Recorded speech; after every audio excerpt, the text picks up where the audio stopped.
crossings, and the engineer has to sound the whistle at each one.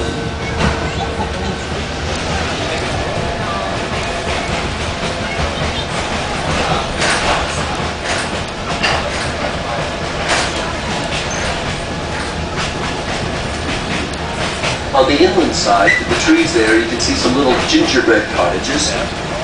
That was owned by the Methodist Church. They date back to the 1860s. The people who lived there used the telegraph for communication, and starting in 1882, the telephone, one of the very few on Cape Cod.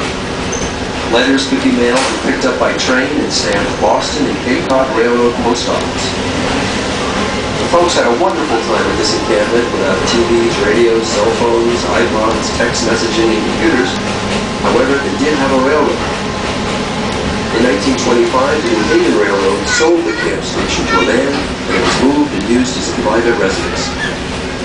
Hurricanes in 1938 and 1944 weakened the tabernacle, and it was torn down in 1945.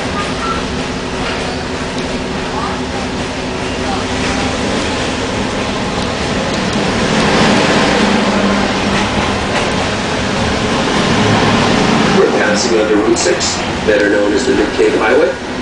This roadway stretches from the canal to the outer tip of Cape Cod at Bobbinstown. During our busy season and major holiday weekends, the traffic, as many of you have found out, can be quite heavy. May your trip off of Cape Cod be traffic-free.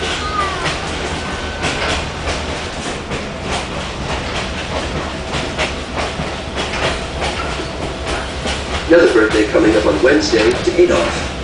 Happy birthday, Adolf. Now, as you look through the woods during our journey, you may catch a glimpse of small kettle ponds. There are 365 kettle ponds